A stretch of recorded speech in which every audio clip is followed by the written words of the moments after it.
Oi pessoal, tudo bem? Nosso vídeo trata-se de uma continuação daquele tema abordado pelo Rodrigo Silva a respeito sobre Moisés. E o tema de hoje é por que Moisés teve que tirar as sandálias da presença de Deus se o sumo sacerdote não fazia isso no lugar santíssimo do santuário. Antes, porém, não esqueça de se inscrever no nosso canal, isso é muito importante para a gente, além de você acionar ali o sininho e receber as notificações, sempre conteúdos interessantes para você. Deixar também o seu like e fazer seus comentários a respeito deste tema. Vamos abrir a Bíblia onde começa a história de Josué, de Moisés, no livro do Êxodo. Êxodo, capítulo 3, versículo 5. Você conhece a história? Moisés nasceu no Egito, foi educado para ser filho da filha de Faraó. Ele foi preparado para ocupar o trono do Egito. Moisés estava sendo colocado para ser um dos homens mais poderosos da terra em seu tempo, algo semelhante ao presidente dos Estados Unidos da América. E Moisés, um dia, cometeu uma bobagem. Ele matou um egípcio na tentativa de salvar o povo hebreu, fugiu porque assassinou o egípcio e foi parar em Midian. E ficou como pastor de ovelhas em Midian por aproximadamente 40 anos. A Bíblia dá números redondos, mas pode ter sido 38, 35, 40 anos é o número que a Bíblia dá. E ali em Midian, um dia ele teve um encontro que marcou a sua vida, um encontro com a presença gloriosa de Deus. Êxodo capítulo 3, versículo 1, disse, eu vou ler do 1 até o 5. Apacentava Moisés o rebanho de Jetro, seu sogro, sacerdote de Midian, e levando o rebanho para o lado ocidental do deserto, chegou ao monte de Deus, a Horebe. Apareceu-lhe o anjo do Senhor numa chama de fogo, no meio de uma sarça. Moisés olhou e eis que a sarça ardia no fogo e ela não se consumia. Então disse consigo mesmo, irei para lá e verei essa grande maravilha, porque a sarça não se queima. Vendo o Senhor que ele voltava para ver, Deus, do meio da sarça, o chamou e disse, Moisés, Moisés. Ele respondeu, eis-me aqui. Deus continuou, não te chegues para cá. Como é que continua o texto? Tira as sandálias, porque esse lugar que você pisa é santo. Eu vou nessa manhã fazer várias análises da história de Moisés com vocês, com o que nós podemos pegar pela arqueologia. Moisés viveu por muitos anos no Egito, 40 anos. Depois mais 40 anos no deserto, em boa parte para desaprender as coisas erradas que ele aprendeu no Egito. Mas tem coisas que ficam, eu até brinquei aqui com o pastor Álvaro, questão de sotaque. Eu posso morar 20 anos aqui no Rio Grande, a hora que eu abrir a boca você ainda vai ver o sotaque mineiro me traindo. Porque tem coisas que ficam com a gente, tá certo? Você chega e te perguntam sobre o queijo, é normal, eu sou de Minas. Então Moisés também, depois de tanto tempo ali no deserto, ainda tinha muita coisa que ele aprendera no Egito. E mais, quando você aprende na infância, aí fica mais grudado ainda na cabeça. Muitos de vocês, eu tenho certeza que nunca foram à Alemanha, mas falam alemão porque aprenderam com os avós na infância. E pode passar um tempão sem falar alemão, a hora que alguém fala, volta. Se você aprende a língua depois de adulto, você perde a fluência. Então Moisés tinha aquela cultura pagã ainda aqui. Então Deus falou, olha, eu vou falar com ele dentro dessa cultura pagã, não porque eu estou endossando isso, mas para que ele possa entender. O fato de Moisés tirar a sandália porque estava diante de Deus não era uma doutrina. Se fosse assim, eu deveria estar descalço ao pregar aqui hoje. Eu sei que os muçulmanos tiram o sapato quando entram na mesquita e outros grupos orientais, mas aqui, isso tudo é posterior a Moisés. Eu fiquei me perguntando, por que Deus mandou Moisés tirar as sandálias? Porque Moisés aprendera que diante de uma divindade não se pode estar calçado. Eu tenho lá no Museu do NASP uma réplica dessa pedra aí, a pedra de Narmer. Esta paleta de Narmer é uma placa, possivelmente era uma placa para cosméticos egípcia. Ela é datada da primeira dinastia egípcia. Então Narmer foi o primeiro faraó do Egito, um dos primeiros ali do Egito. E o nome dele aparece, é o mais antigo escrito hieroglífico que nós temos, do faraó Narmer. E eu nunca tinha parado para prestar atenção numa coisa. Eu tinha essa palestra, já dei aula sobre ela, até que um dia desses, examinando a cópia que nós temos lá no NASP, me chamou a atenção, eu marquei ali com setas, que o faraó Narmer, que está destruindo um homem, aqui a foto não está mostrando, mas abaixo do pé dele estão os mortos inimigos. Lembra também na Bíblia, fala assim, vocês pisarão os ímpios debaixo das plantas dos vossos pés. Deus usa a linguagem que eles possam entender. Mas o que me chamou a atenção é que o Narmer está descalço. Ele está descalço.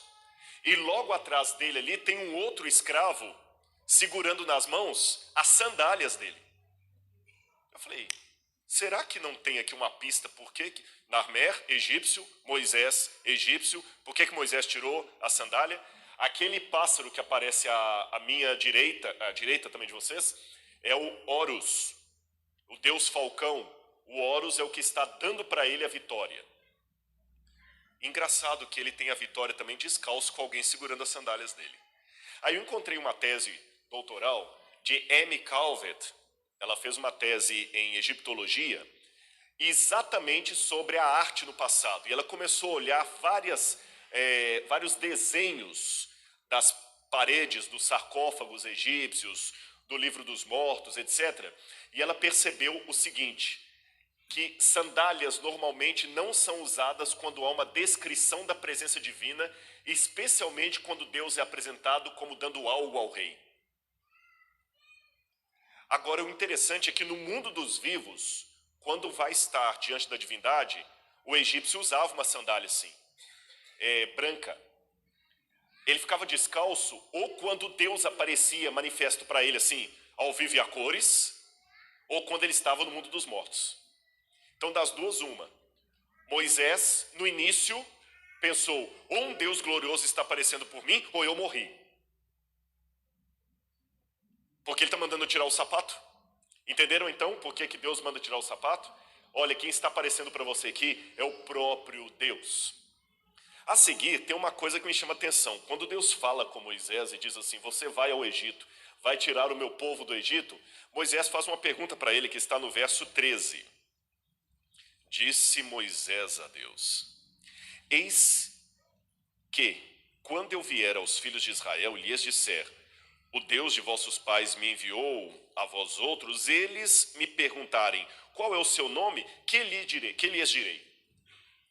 A pergunta faz sentido, faz ou não faz? Olha, o povo ficou 200 e tantos anos no Egito, uma boa parte disso aí como escravo.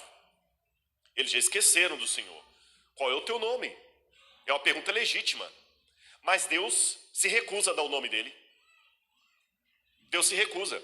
Ele fala, olha, diga que o eu sou o que sou, te enviou. Quando também Jacó luta com o anjo também, que ele pergunta qual é o teu nome, o anjo, por que me perguntas a respeito do meu nome que é maravilhoso? E eu também fiquei me perguntando, irmãos, por que Deus não revelou o nome dele? Qual o problema? Qual o problema de Deus falar assim, não, tá bom, meu nome é Yahweh, ou Hashem, para não pronunciar o nome de Deus de maneira, né? Meu nome é Hashem, ou Adonai. Não quis dizer o nome. Por que Deus reluta em dizer o seu nome? De novo, eu fui à história egípcia para tentar encontrar o pano de fundo disso. E o que eu descobri foi interessante. Os egípcios tinham o nome como sendo parte da pessoa. O nome fazia parte da pessoa. Tanto é que quando você queria matar uma pessoa, você riscava o nome dela. E Moisés, quando pede a Deus para perdoar o povo, o que ele fala? Perdoa esse povo ou risca o meu nome, quer dizer, mate-me. Acabe com a minha existência. E na cultura egípcia, que ainda estava presa no subconsciente de Moisés, conhecer o nome real de uma divindade e pronunciá-lo é ter o controle sobre essa divindade. Entende? Então, tanto é que daqui a pouco eu vou falar com vocês da luta no mundo dos mortos, na luta de Sete contra a serpente, a Pepe. E Sete consegue destruir a serpente porque ele conhece o verdadeiro nome dela. Os sábios egípcios, os magos do Egito, eles sabiam o nome verdadeiro da divindade. E na cultura deles, quando eles estavam fazendo lá os rituais, eles pronunciavam o nome verdadeiro da divindade e a divindade então era obrigada a obedecer. Por isso que uma oração feita por um sacerdote egípcio era maior do que a oração feita por alguém que não fosse religioso. Porque alguém não religioso falaria assim, ó grande Horus, ajude-me. Mas o sacerdote ia falar assim, ó grande, ia citar o nome verdadeiro de Horus, não tinha como Horus não atender. Saber o nome verdadeiro de uma pessoa era ter o poder sobre ela. Em alguns casos, até poder matá-la. Tanto é que os egípcios, eles tinham 2 nomes. Sabiam disso? Quando a pessoa nascia, ele tinha um nome público e tinha um nome secreto, que é essa serpente que aparece aqui no lado, a Renenutet, essa serpente, essa cobra, era uma divindade que protegia o nome da pessoa.